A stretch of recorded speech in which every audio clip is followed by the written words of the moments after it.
Say this word with me. After the battle. How to know that you came out of it.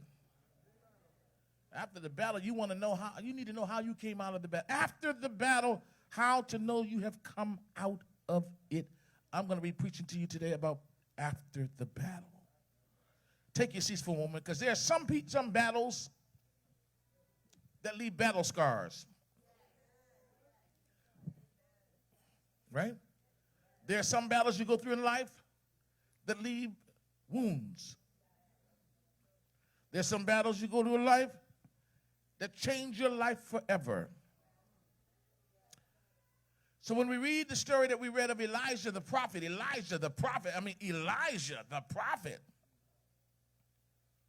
on Mount Carmel, we often focus on the part that he was successful in this battle when he came against 450 Baal prophets and fire fell from heaven.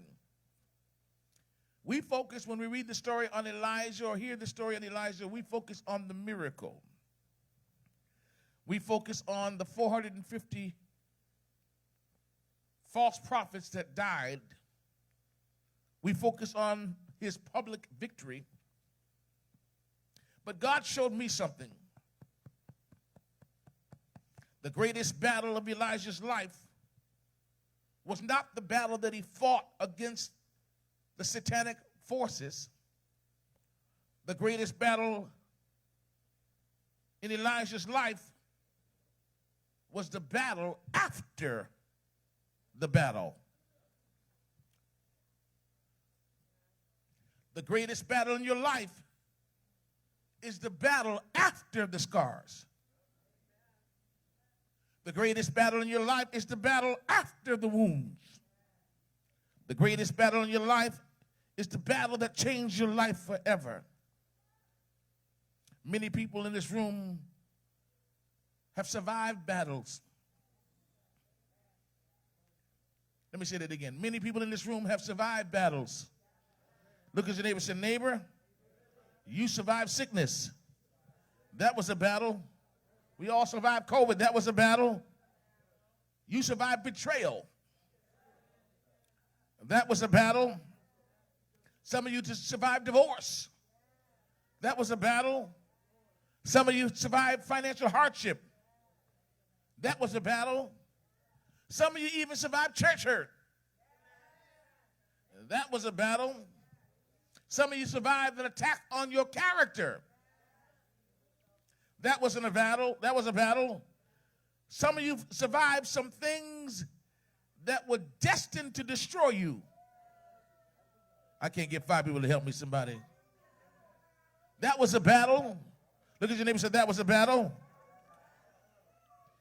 Let me say that again. That was a battle. Yet some of us are still trying to figure it out. The battle's over, but we don't know what to do after the battle. Oh, I can't get 5 people to say. Look at your neighbor and say, neighbor, the battle's over, but we don't know what to do after the battle. Somebody said, have I really come out of it? Am I really healed? Can I really get over this? Am I really free of this? You went through the battle. The battle was over.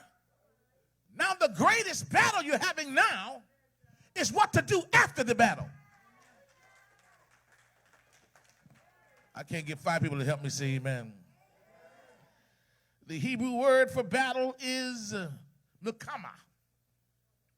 Now milkama is very significant because milkama does not mean what you think it means. Milkama, Pastor Jones, does not mean what you think it means. Milkama is more than a fight. Milkama is more than a fight. It means to struggle over your possession. Somebody say, struggle over my possession. It means to struggle over my territory. It means to struggle over my territory. It means to struggle over my dominion. It means to struggle over my dominion. It means to struggle over who will rule me. I can't get 5 people here. So that's a battle. The battle is the struggle. And after the battle is over. You have a struggle, many of you in here today. The struggle is, do I still have my territory? Do I still possess myself? The struggle is, do I have dominion now that this battle has been won? The struggle is, who's going to rule me now that this battle is over? When Elijah stood against those 450 Baal prophets, brother evangelist, the battle was about ownership. Who would possess the hearts of God's people? That's what the battle was over. Who would control the future of God's people? That's what the battle was for. Who would rule the nation? That was what the battle was before. But the enemy, somebody said the enemy, always fights hardest. Listen to me closely. The enemy always fights hardest over what God intends to use. You missed it. Let me say it again. The enemy always fights you because he knows what God intends to do through you. His battle is not your character. His battle is how God intends to use your character. His battle is not your health. His battle is how he knows how God intends to use you. Somebody say amen. That's why so many battles are intense. Look at somebody and say, so many battles are intense. I need you to look at your neighbor and say, neighbor, get this straight. Come on, say it. Neighbor, get this straight. The enemy is not fighting over your past. You just missed it. I said, the enemy is not fighting over your past. Did you tell your neighbor that? Tell again. Say, neighbor, get this straight. The enemy is not fighting over your past. He's fighting over your future.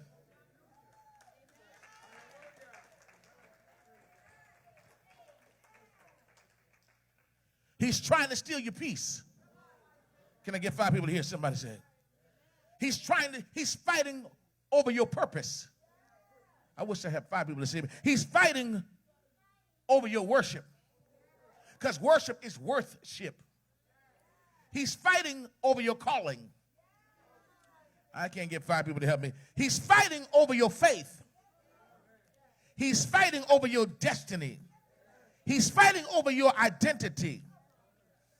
The battle of the enemy, whether you believe it or not, is not merely external. He never fights external. There's always a deeper spiritual conflict when you come into the battle. Even though Elijah saw the fire fall from heaven, the fire fell. He won the battle. The fire fell. It consumed the sacrifice. The fire fell. The people were in awe and fell on their faces before God. The fire fell. The false prophets were defeated. The fire fell. By every visible measure, Elijah had won. He won. But then something shocking happened. I just read it to you. One message sent by one woman, one threat, one word. And after the battle, even though he won, he ran. I'm going somewhere. How is this possible? That a man who stood before 450 false prophets and won the battle could be afraid of one threat. Of one threat from one woman. I'll tell you what it is, because many of you don't recognize this. Listen to me closely. Victories don't make us immune from exhaustion.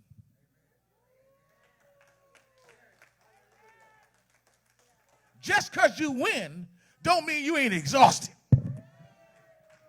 When you've been in a fight of your life, come on, somebody say, that was a battle and it exhausted me. Somebody say, it exhausted me. And sometimes the most strongest warrior is the most tired warrior. I can't get 5 people to help me, somebody. In other words, don't allow yourself to not think that after the battle is over, you ain't going to be tired. You're not going to be exhausted. You're not going to be weary. Sometimes the battle is with someone that you loved and you won.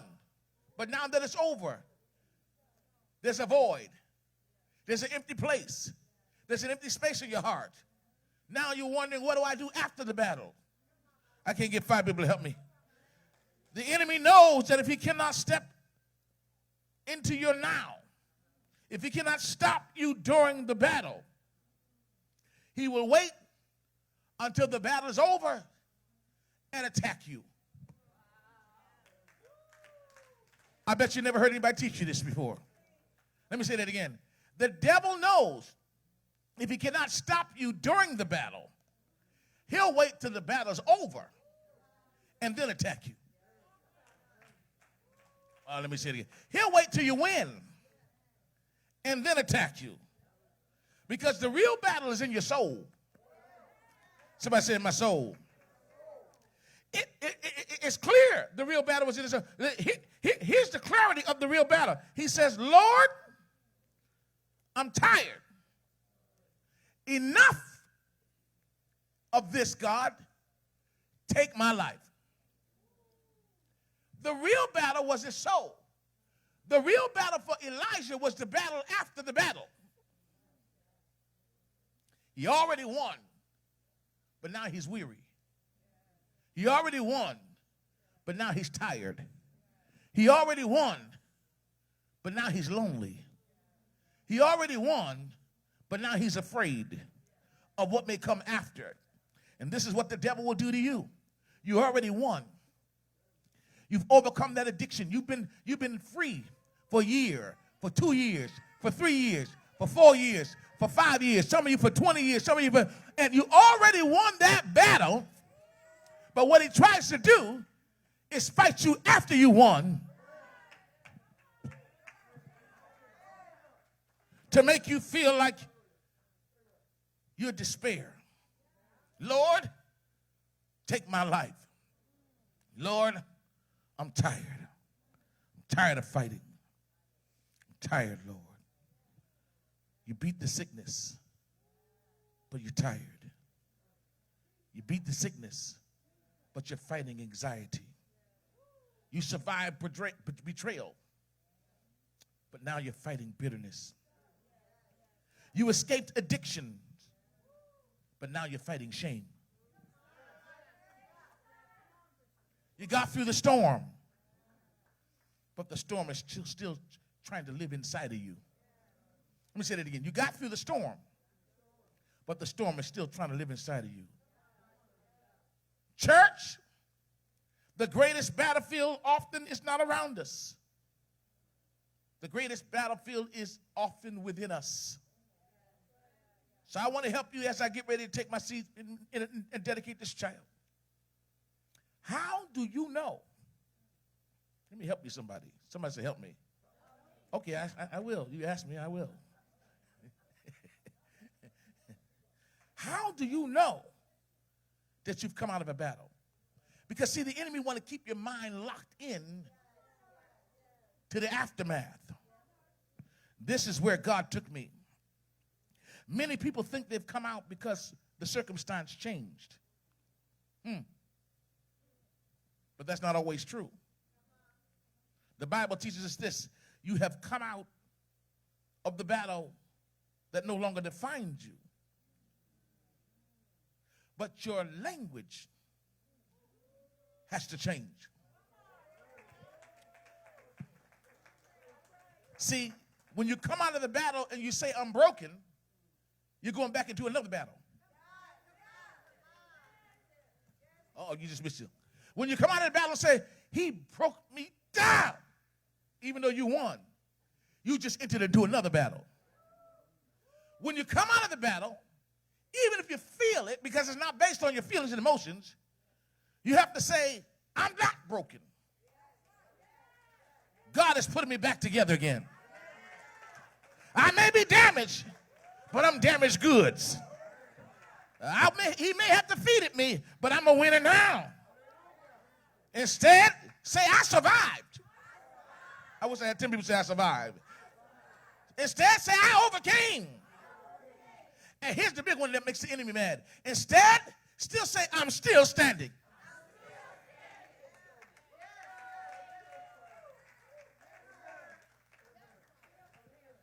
I need you to look at your neighbor.